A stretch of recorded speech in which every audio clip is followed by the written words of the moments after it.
Adelante, José Luis. Qué sorpresa verte por aquí, ¿eh? Cuéntame qué te...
Buenas tardes. ¿Cómo están? ¿Me escuchan? ¿Se escucha? Buenas tardes, Lice. Sí, Buenas buenas tardes, tardes. ¿Sí? Ya, ¿cómo están? Bueno, a ver, primero les voy a pedir que en el chat me pongan sus nombres para control de asistencia, por favor. En segundo lugar, teníamos pendiente un trabajo, ¿verdad? Supongo que todos se están preguntando qué va a pasar con ese trabajo, porque ya el lunes es nuestro examen, ¿cierto?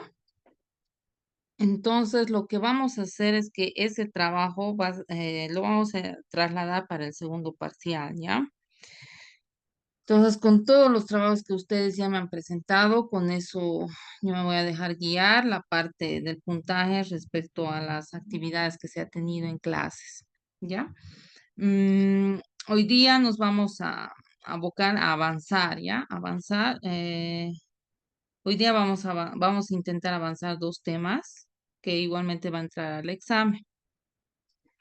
No va a ser complicado el examen. En la parte de la lectura que tuvieron de Austin, bueno, esa lectura yo les voy a pasar el cuestionario que les di como repaso, ¿se acuerdan? En base a esas preguntas, eso van a leer, ya conocen la lectura, han leído, han hecho el resumen y las críticas y ustedes ya se conocen. Entonces, suficiente es que me lean el cuestionario que yo les voy a pasar ya resuelto, ¿sí? Ese es un punto. Y dos, voy a publicarlo, o sea, va a estar todo en el Moodle, ¿no? Pero tal vez haya personas que aún no están en el Moodle. Por favor, si me pueden decir, alguien que no está en el Moodle, todos tienen acceso al Moodle. Bueno, supongo que todos tienen Sí, acceso. Licen. José Salguero. Sí, yo ya tengo ya. Ya, entonces todos ya tienen acceso. Ya, entonces todo el material va a estar en el Moodle. Si hubiese alguna complicación, no pueden abrir algún documento, por favor, quiero que me avisen, ¿no? En el transcurso de la noche, entre hoy y mañana ya va a estar el material, ¿ya? Por favor, para que puedan estudiarlo. Si hay mucha complicación, me van a avisar, ¿ya? Yo voy a ver cómo solucionar. Si no entienden alguno de los textos o algo está sucediendo, me avisan. Tal vez puedo hacerles algún banco de preguntas, algo, y con eso ayudarles, ¿ya? Pero eso quisiera que me digan hasta mañana en la tarde, ¿no? Quiero que lo revisen y me avisan, por favor. Ya, entonces ahora vamos a avanzar lo que es el tema 3, que es respecto a la realidad. Ya, la realidad es un tema muy complejo, ¿no? La realidad significa generalmente una existencia, ¿no? Una existencia de algo, una existencia real, una existencia efectiva que está respecto a los seres, pero no solo los seres, ¿no? También están las cosas. Entonces es algo que se ve. Proviene del latín realitas y a su vez deriva del res, que significa cosa, ¿no? Res significa cosa. Entonces, en este sentido es que podemos decir que la realidad se puede encuadrar en algo que es verdad, en algo que tenemos para designar, para señalar algo, ¿no? Un ejemplo es que nuestra realidad ahora es estar encerrados porque hay mucha contaminación ambiental, ¿verdad? Esa es nuestra realidad actualmente. Puede ser que cambie la siguiente semana y mejore el medio ambiente y bueno, vamos a salir y esa va a ser otra realidad, ¿no? Entonces, siempre que se puede decir eso, que la realidad está en constante cambio. La realidad va a ser de múltiples aplicaciones, no solamente en nuestro diario vivir, también va a estar dentro de lo que es ciertas disciplinas, como en el ámbito científico, en el ámbito tecnológico, en el ámbito político, en el ámbito del derecho, que es lo que nos interesa, y en el ámbito sociológico. Entonces, está en varios ámbitos lo que es la realidad. Un ejemplo respecto a la realidad dentro del derecho, que sería, em, por ejemplo, la pandemia, ¿no? En la época de la pandemia, el gobierno que hizo, sacaron decretos, sacaron leyes donde preveían esta nueva realidad, que era estar encerrados, ¿no? Encerrados, no salir, no tener mucho contacto social. Entonces, imagínense, en esa época el derecho también se tuvo que acomodar a esa realidad. Em, a ver, si agarramos algún concepto, vamos a agarrar de Aristóteles, muy antiguo, ¿no? Él afirmaba, para él la realidad era algo racional, ¿no? Racional, sobre todo, ¿por qué? Porque vas a ver que esta realidad a través de la razón y no de los sentidos se empiece a mover, ¿no? Para él era importante entonces tener cierto conocimiento previo antes de poder conocer a esta realidad. En cambio, Kant, ¿qué decía? Kant decía que era inmediato, ¿no? O sea, era la experiencia, el empirismo, lo que te hacía conocer la realidad.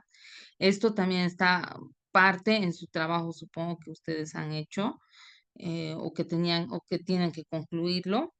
Entonces, Kant era bastante empirista en comparación con Aristóteles. Para Aristóteles era muy importante la razón. Para Kant era que la realidad únicamente se daba dentro del ámbito de la experiencia. Descartes, por otro lado, distinguía, digamos, entre lo que es la realidad y la existencia. Consideraba, digamos, que había un montón de cosas que constituían lo que es la realidad, pero nuestra existencia estaba bañada de lo que es las ideas del espíritu, ¿no? Entonces, para él, intentaba hacer esta distinción, pero al final era como que estas se llegaban a unir en algún punto, ¿no? Nuestra realidad es perder la existencia, ¿no? Y al final se llegan a juntar en algún punto, ¿no? Al final de nuestras vidas, digamos. Eso es lo que es la realidad. Es algo complejo, sí, de entender, pero les he intentado dar algunos ejemplos. Y ahora vamos a pasar a lo que es la realidad, el realismo y el idealismo, ¿ya? La realidad, como dijimos, ¿de dónde proviene? De realitas, ¿no? De res, de la cosa. Eso es en el ámbito, sobre todo, lingüístico, ¿no?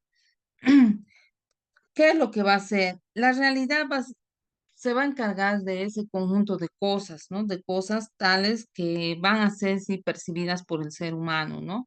Por el ser humano, ya sea que tengas un conocimiento previo o recientemente estés conociendo, ¿no?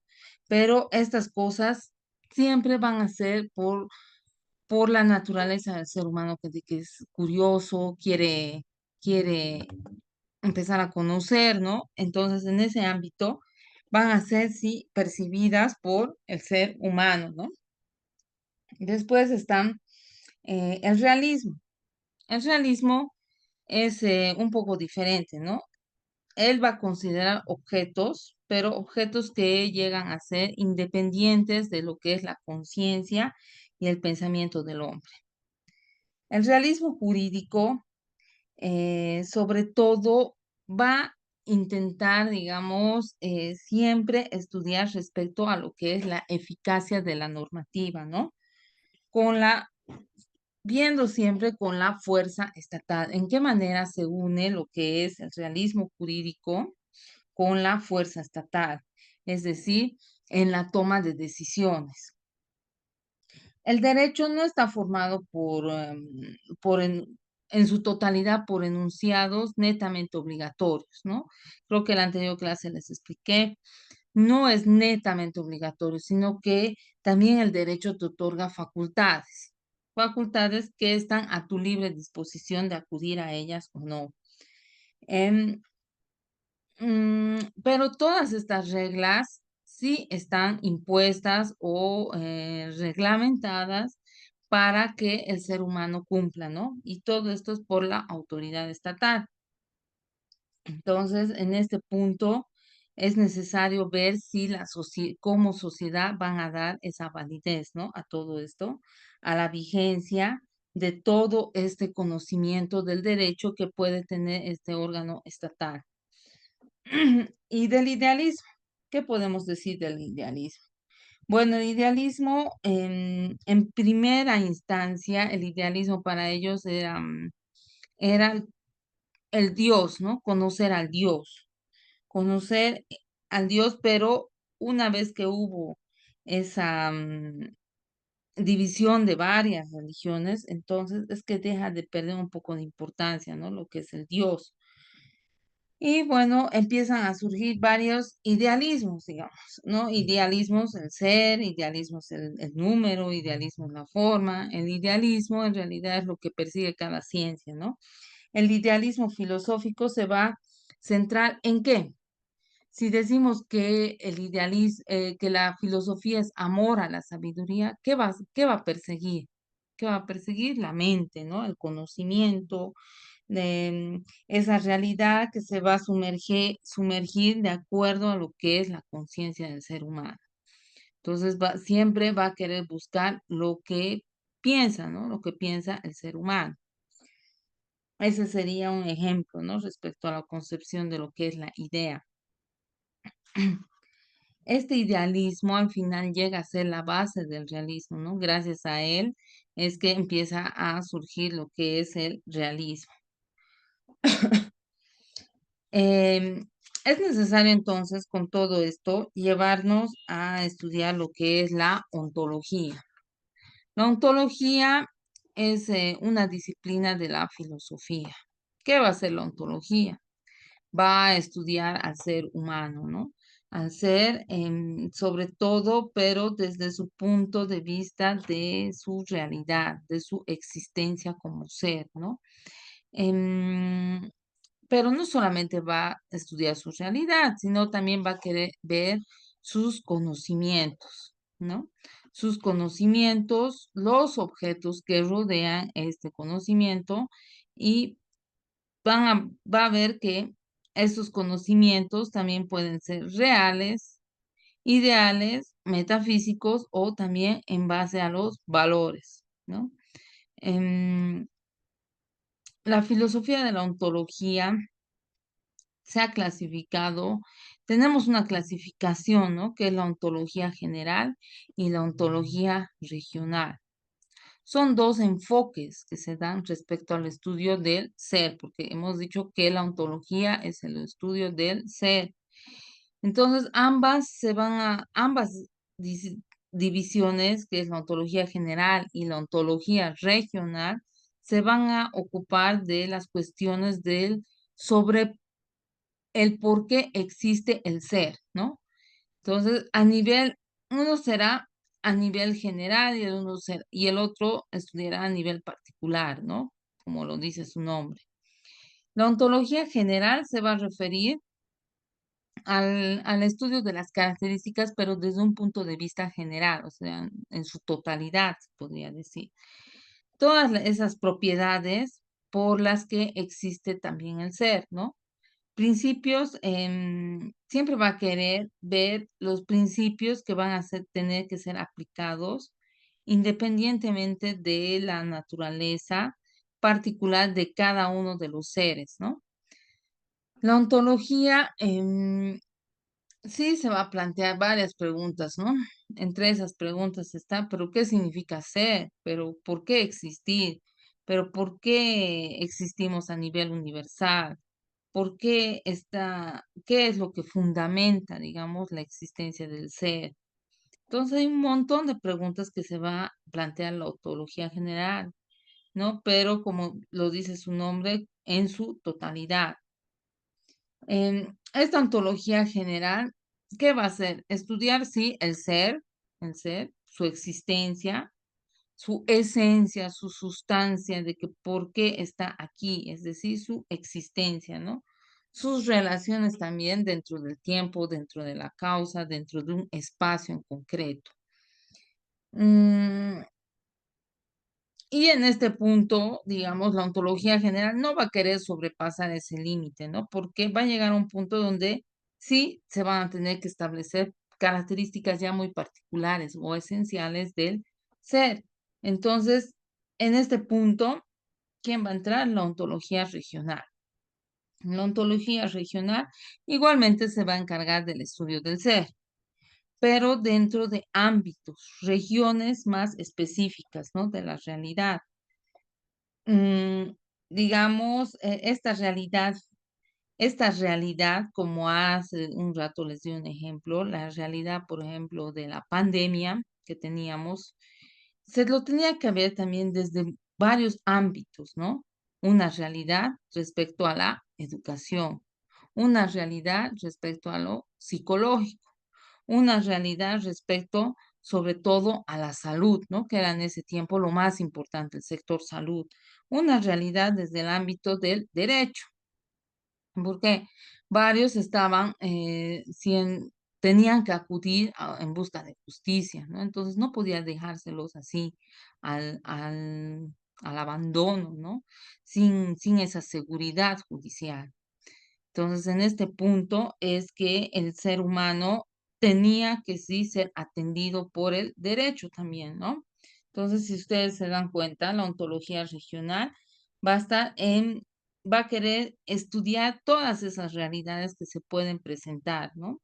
Dentro de fenómenos, porque al final la pandemia puede ser calificado como un fenómeno social, ¿no? Entonces,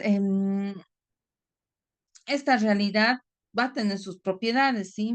Sus principios y su propia estructura, ¿no? Dependiendo en qué ámbito se va a presentar. Va a querer, sí, analizar, digamos, las particularidades con ejemplos determinados, ¿no? Y podría ser que la ontología vaya a caer también sobre objetos físicos, ¿no?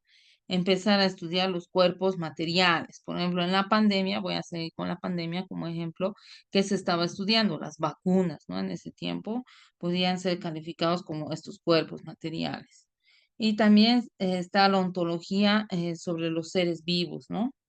El estudio sobre todo de la vida, de que por qué existimos, ¿no? La existencia. Y la ontología del ser humano, ver sobre todo que cada ser humano es diferente, ¿no? Tiene sus propios principios, sus propios valores, sus propios miedos. Entonces, todo eso quieren estudiar, porque cada ser humano, todos tenemos las mismas necesidades. Querer, cuando nacemos, queremos conocer, obviamente, pero al final, dentro de cada familia tiene sus propias modalidades de educación. Entonces, de cada familia va a surgir diferentes seres humanos, ¿no?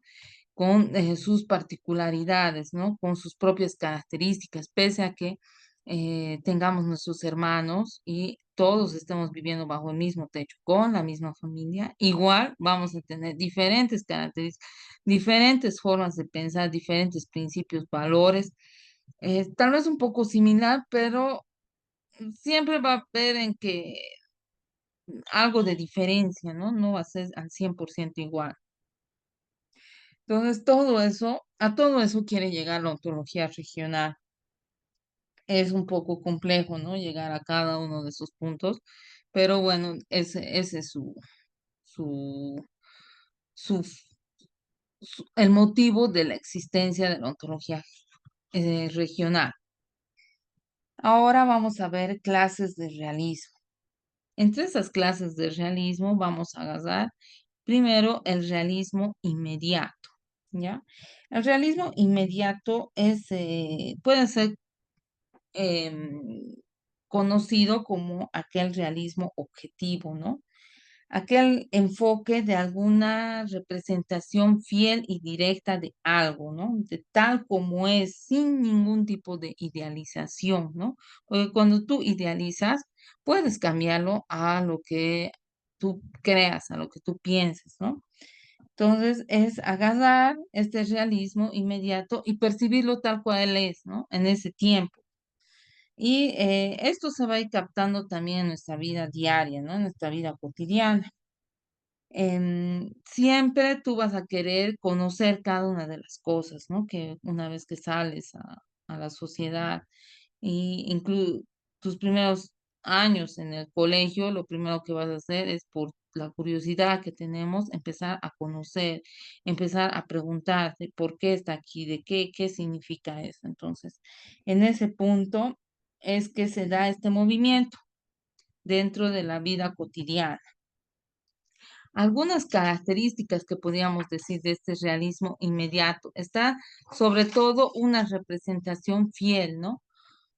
Una representación fiel, como les dije, de lo que realmente es, ¿no? De lo que se ve a simple vista, ¿no? De un enfoque y también este enfoque se va a dar por la experiencia de las personas. Entonces, ¿esto qué va a hacer? Esta representación fiel, hemos dicho que va a eliminar el idealismo. El idealismo, como les digo, es ver las cosas de diferente manera, ¿no? Puedes ponerlo a tu propio estilo, ¿no? Puedes embellecer algo que está feo, ¿no? Entonces, siempre vas a querer con tu idealismo mostrar aspectos positivos cuando en realidad tiene aspectos negativos, ¿no? Un ejemplo es, bueno, nuestra pareja, ¿no? Puede ser que a tus papás, a tus hermanos, tu pareja no les simpatice, pero a ti, pucha, es lo máximo, ¿no? Tu héroe o tu heroína. Entonces tú la empiezas a idealizar. Quieres que caiga muy bien a tu familia, a tus hermanos, a tus primos. Entonces ellos no lo ven así, pero tú en tu cabeza ya has idealizado. Tú lo ves de diferente manera. Y eso es por el sentimiento que tienes, ¿no? Entonces, aquí se ve el papel que juegan nuestros sentimientos, ¿no? Por eso, cuando vos vas a trabajar, ya sea como juez, como abogado, entonces tienes que ir con la cabeza limpia, porque es en cualquier trabajo, ¿no? Siempre te vas a dejar llevar por tus sentimientos si en ese momento has tenido un mal día, una mala situación, ¿no? O también si estás muy feliz, ¿no? Entonces tienes que un poco controlarte, ¿no? Entonces, todo esto también se va a dar dentro de la vida cotidiana, como el ejemplo que les di. Otra de las características es que esta perspectiva debe ser objetiva, ¿no? Objetivo es algo que está ahí, no tienes por qué cambiar.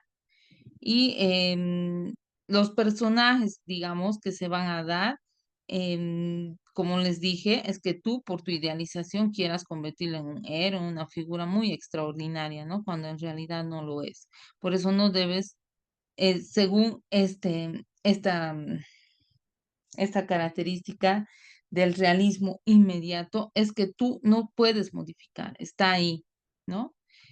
Pero en esto surge el realismo crítico, ¿no? El realismo crítico está ahí. ¿Y esto para qué es? Va a querer enfocar una representación de la realidad, no de manera tan objetiva y analítica, ¿no? Como lo va a hacer el realismo inmediato. Más bien lo va a hacer de una manera crítica, ¿no? Siempre se va a basar en lo que es cuestionar, reflexionar. Sobre todo un ejemplo, vamos a poner aquí del poder, ¿no? Siempre tú vas a querer reflexionar respecto a las estructuras de poder, a las injusticias que tú ves de acuerdo a los medios de comunicación que te van a mostrar ciertos casos, sobre todo en materia penal, y vas a querer hacer una reflexión a nivel social, ¿no? Esta realidad sí intenta, digamos, retratar tal como es, ¿no? Sin, sin llegar al concepto, como les digo, de idealización, ¿sí? Pero está ahí, digamos, la crítica, ¿no? De poder acceder a la crítica. La crítica, cuando tú empiezas a criticar, lo primero que te pones es un poco negativo, ¿no? Si te pones negativo, vas a encontrar problemas. Problemas y digamos, si hay problemas, entonces va a surgir la crítica, ¿no? De por sí.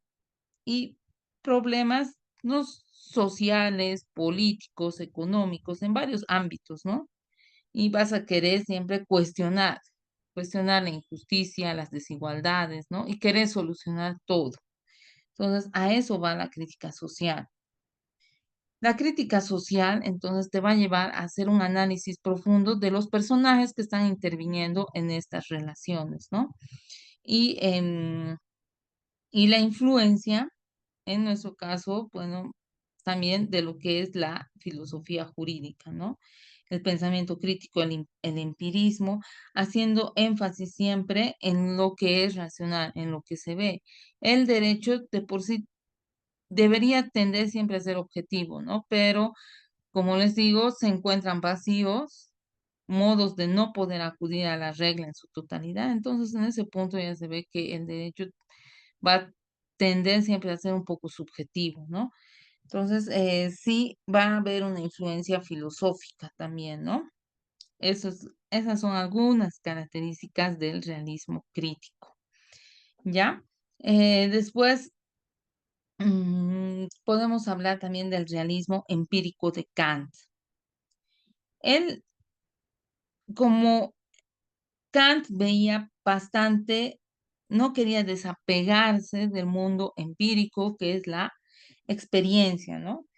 Era un metafísico que se quería penetrar totalmente en lo que es la sensibilidad, en lo que llega a través de tus sentidos. Sí quería ofrecer conocimientos plenos y verdaderos, pero a través de los sentidos, ¿ustedes creen que se puede eso?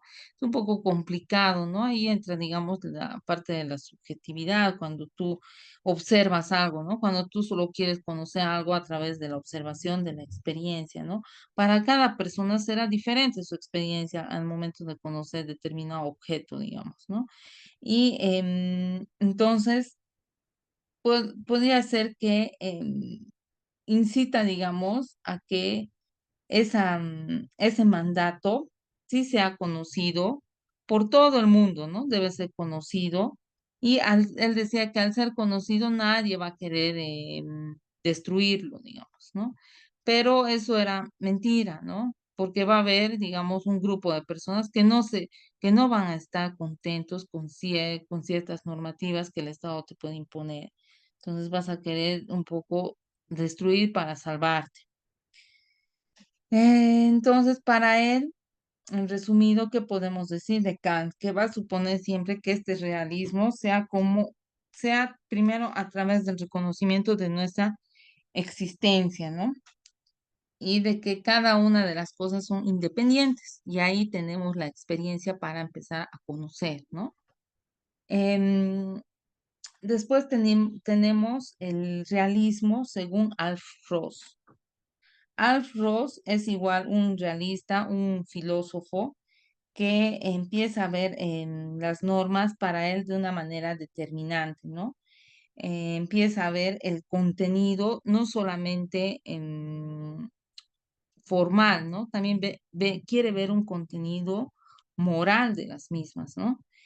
Este, él quería saber que el derecho tenía normas que se encuentran aisladas unas de otras, es decir, que el derecho podría empezar a generar especialidades, ¿no? Y en este punto, entonces, es que él quiere hacer un análisis de los fenómenos jurídicos que suceden, ¿no? Fenómenos jurídicos, porque fenómenos jurídicos van a suceder cuando surge una norma en cada determinada materia, ¿no? El derecho va a ser dividido en varias materias, como ustedes ya van a ir estudiando cada una de las materias. Entonces, sí, en su conjunto va a formar el derecho, pero el derecho tiene cada una de sus materias, sus especialidades. Y él veía que esta validez debía ser sí formal, escrita por el derecho positivo, pero también no dejaba de tener aquel contenido moral, ¿no? De estas normas. En este punto podemos hablar del nuevo realismo, ¿ya? El nuevo realismo. ¿Qué va a pretender el nuevo realismo? El nuevo realismo va a pretender que exista un punto de colaboración entre la realidad, entre lo que es la realidad del derecho y las ciencias sociales, ¿no? Esto, digamos, va a hacer que se pueda llegar a todas las problemáticas jurídicas que se den dentro de los contextos sociales. Esto, ¿qué quiere decir? Que una vez que surge un fenómeno social, inmediatamente se va a inmiscuir lo que es el derecho, pero no solo el derecho, el nuevo realismo dice, ¿no? Sino que debían ser las ciencias sociales en sí, ¿no? Y vamos a encontrar varias ciencias sociales, ¿no? La psicología, el trabajo social. Entonces, esas eran importantes que sí actúen, ¿no? Para poder resolver las problemáticas jurídicas. Y si ustedes van a ir estudiando, evidentemente en varias materias trabajan, ¿no? Otras especialidades como es el trabajo social, psicología, ¿no? Sí, van a verlas, sobre todo en familia, en penal, están estas especialidades, estas profesiones, se puede decir, ¿no? Que van a llevar, digamos, a querer centrar toda esa investigación interdisciplinaria que al final se va a convertir, ¿no? Y va a querer promocionar, digamos, llegar a ser algo empírico, ¿no? Una investigación activa, se puede decir, activa y crítica del derecho, ¿no? En esto es importante reflexionar entonces que todas estas disciplinas deben trabajar juntas. Es necesario que trabajen juntas para poder llegar a solucionar todo este tipo de conflictos que pueden surgir en la sociedad. Em, Son varios estudios legales en los cuales va a intervenir, sí, el derecho, ¿no? El derecho, pero como les digo, conjuntamente puede ser con otras disciplinas. Sí, hasta aquí, digamos, es esto lo que es el realismo, el idealismo. Hemos hablado un poco de lo que es la ontología general y la ontología regional, ¿no? Es un tema fácil de entender porque al final si bien el realismo hemos dicho que es complejo, pero bueno, el realismo es lo que está, lo que se ve, ¿no? Tu realidad, lo que te pasa. Y la ontología se encarga del estudio del ser, ¿no? Entonces, no hay mucho que perderse, digamos, en este tema. Y están el realismo empírico de Kant y el realismo según Alf Ross. Esas dos teorías no he querido complicarles mucho más, porque al final este tema es un poquito más amplio, pero hasta ahí he intentado resumir para llegar a ustedes. ¿Alguna duda, alguna consulta?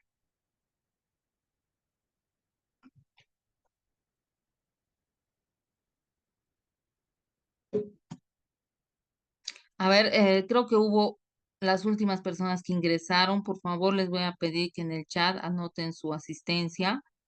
Creo que he publicado esta tarde las listas de asistencia donde me decían que no se habían anotado algunas personas. No sé si entre estas personas están ellas, pero bueno, ya les digo que las primeras listas, bueno, se va a considerar porque al final seguían en las inscripciones, ¿no? Eso es lo que me dicen en coordinación, seguían inscribiéndose. Entonces se va a considerar todo ello, así que no se preocupen. Pero lo que sí quisiera es que si a alguien más le falta algún trabajo entregarme, que por lo menos me lo mande por WhatsApp para que yo este fin de semana ya tenga mis notas respecto a lo que es los trabajos. Por favor, les pediría ese puntito. Tal vez se va a cortar ya la clase en un ratito más y van a volver a ingresar, por favor, en 5 minutos de lo que se corte. ¿Sí? ¿Se entiende? ¿Se ha escuchado?